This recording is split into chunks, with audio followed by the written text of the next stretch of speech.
Esta presentación trata de la vida de una de las figuras más polémicas del siglo XX, el argentino, el revolucionario, el ícono cultural, el héroe de unos y el asesino violento de otros, el comandante Ernesto Che Guevara. Un hombre de contradicciones, Ernesto Guevara fue un médico argentino y un revolucionario. Además, fue un pensador y escritor de textos teóricos sobre el marxismo, el socialismo, la revolución panamericana y la explotación de los obreros. En 1945, el joven Ernesto Guevara empezó sus estudios en la Escuela de Medicina. Antes de terminar sus estudios, él viajó por Sudamérica en motocicleta con su amigo, el bioquímico Alberto Granado. Las experiencias formaron la base del libro y de la película Diarios de Motocicleta. Entre 1953 y 1954, Ernesto Guevara regresó a la Escuela de Medicina y terminó sus estudios. Después, empezó otro viaje por América Latina. Durante sus viajes, él pasó tiempo en Guatemala, donde vio un golpe de Estado orquestado por la CIA. La experiencia en Guatemala y todos sus viajes fueron formativos en el desarrollo de su pensamiento revolucionario. En 1955, después de salir de Guatemala, Guevara continuó sus viajes y llegó finalmente a México, donde encontró trabajo como médico. Más importante que el trabajo, en México Ernesto Guevara conoció a un grupo de cubanos revolucionarios y su líder carismático Fidel Castro. Ahora merece la pena una pequeña digresión para explicar algo de Fidel Castro. Aunque sea difícil creerlo ahora, en aquella época Castro fue un abogado y político que organizó un ataque desastroso al dictador cruel de Cuba, Fulgencio Batista. La fecha del ataque, el 26 de julio de 1953, se convirtió en el nombre del grupo, es decir, el movimiento 26 de julio. Como resultado del desastroso ataque, Castro fue encarcelado.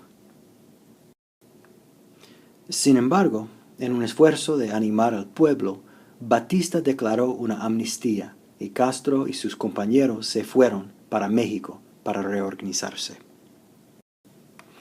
Entonces, Fidel Castro y Ernesto Guevara se conocieron y se convirtieron en amigos, revolucionarios y compañeros.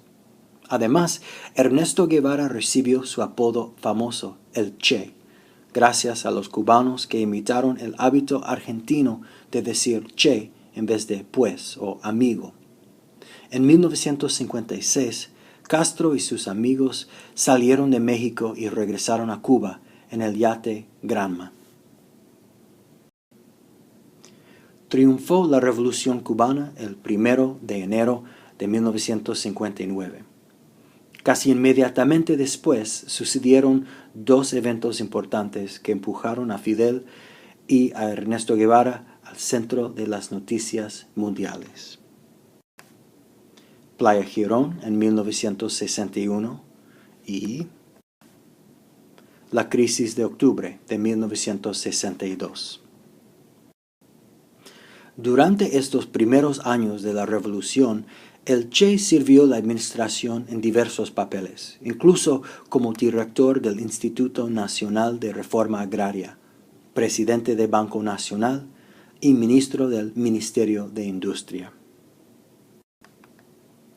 Sin embargo, el Che nunca quería ser diplomático y en 1966 se fue de Cuba y regresó al campo de batalla, específicamente a Bolivia, donde quería empezar una revolución panamericana. El 8 de octubre de 1967, el Che fue capturado en Bolivia. El próximo día fue ejecutado por el ejército boliviano, que también recibió ayuda de la CIA.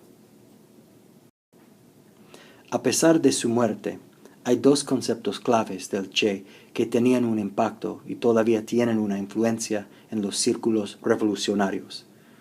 Primero, la guerra de guerrillas, en que una guerrilla o célula de guerrilleros o soldados infiltra un país y trabaja semiautónomamente con la meta de derrotar al gobierno.